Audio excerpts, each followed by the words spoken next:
মুবারক বলা কি বিদআত? আমাদের সমাজে জুমা মুবারক বলার একটা কালচার প্রচলিত আছে। জুমার দিন হলে বা বৃহস্পতিবার দিবাগত রাত হলে দেখা যায় একে অন্যকে কি বলে? জুম্মা মুবারক। ওই যে ঈদ মুবারক বলে, জুম্মা মুবারক বলে, ঈদ মুবারক যেরকম বলে সেরকম কি বলে? জুম্মা মুবারক বলে। তো মূলত ঈদ উপলক্ষে, ঈদ উল ফিতর বা ঈদ উল আজহা উপলক্ষে সাহাবীরা একে অন্যকে শুভেচ্ছা জানাতেন এবং একে অন্যকে ঈদ উল আজহা ঈদ উল ফিতর উপলক্ষে দোয়া করতেন। তাকাব্বালাল্লাহু মিন্না ওয়া মিনকুম। তাকাব্বালাল্লাহু মিন্না মানে রমজানে যত ইবাদত করলাম, ঈদ উপলক্ষে আল্লাহ আমাদের সেগুলো যেন কবুল করেন। আর কোরবানির ঈদে আগে জিলহজের প্রথম 10 দিন ইবাদত বন্দেগী যা করতে পারলাম সেগুলো যেন আল্লাহ আমাদের কবুল করেন। ঈদটা হলো মূলত ইবাদতের কারণে। রমজানের সারা মাস ইবাদত করেছেন, সেজন্য একটু আনন্দের সুযোগ ঈদ উল ফিতর। জিলহজের প্রথম 10 দিন ইবাদতের মৌসুম, ইবাদত করেছেন, এই জন্য তার নগদ পুরস্কার ঈদ উল আজহা। তো আগের দিনগুলোর ইবাদত যেন কবুল হয় সেজন্য দোয়া করতেন সাহাবীরা, এটা ছিল সুন্নাত। বাকি ঈদ মুবারক মানে তোমার ঈদ বরকতময় হোক, এটাও একটা দোয়া, এটাও একটা শুভেচ্ছা। জুমার দিন উপলক্ষে কোনো শুভেচ্ছা বিনিময় করার কথা সাহাবা একরাম থেকে বর্ণিত নাই।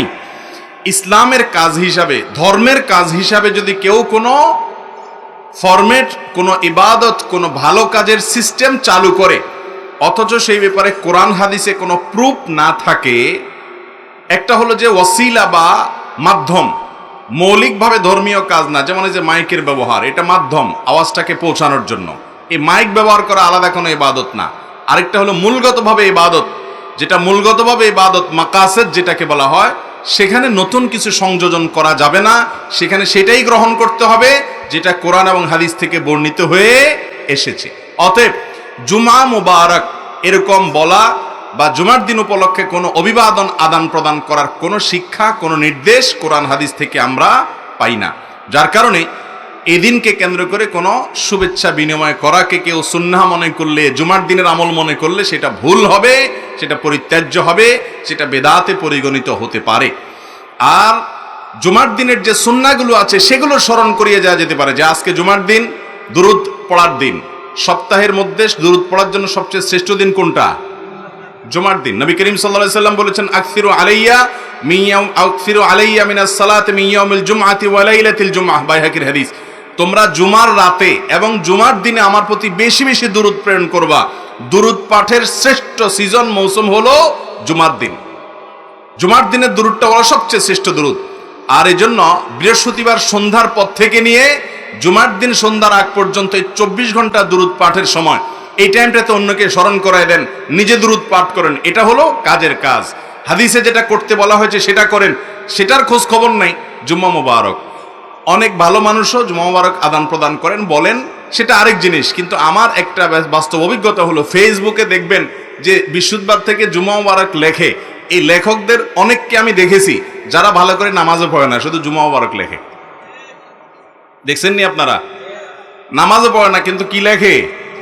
জুম্মা মুবারক লেখে। যাক, তাও ভালো, জুম্মা মুবারক লেখছে, অন্য কোনো আজে বাজে কোনো খারাপ কথা, গুনাহের কথা লেখে নাই। এটা হলো মনের সান্ত্বনা, কিন্তু জুম্মা মুবারক নয়। আমরা জুমা উপলক্ষে জুমার সুন্নতগুলো স্মরণ করিয়ে দিব, যে এরা দিন সূরা কাহফ তেলাওয়াত করো এবং দুরুদ পাঠ করো, এ আমল করো, এ আমল করো, গোসল করো, আগে আগে মসজিদে যাও, খুতবা শুনো এবং অন্যান্য কাজ করো। সেগুলো হলো আমাদের সবচেয়ে গুরুত্বপূর্ণ কাজ। আল্লাহ তাআলা আমাদেরকে আমল করার তৌফিক দান করুন।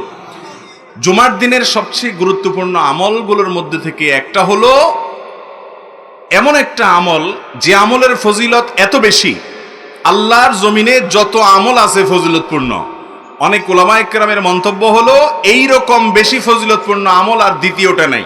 আমলটা কি বলবো? আমলটা হলো জুমার দিন যদি কেউ গোসল করে, গোসল ফরজ হয়, গোসল করে, গোসল করার পর আগে আগে ঘুম থেকে উঠার পর মসজিদে আগে আগে যায়, মসজিদে আগে আগে যায়, পায়ে হেঁটে হেঁটে মসজিদে যায় এবং আগে আগে গিয়ে ইমামের খুব কাছাকাছি গিয়ে বসে, খুতবা শ্রবণ করে, কোনো কথাবার্তা বলে না, অনর্থক কাজ করে না। এই কাজগুলো যদি কেউ ঠিকঠাক মতো করে, তার প্রতি কদমে 1 বছর, কোন কোন বর্ণনা আরো অনেক বেশি বছরের কথা বলা হয়েছে, ইবাদতের সওয়াব সে পাবে।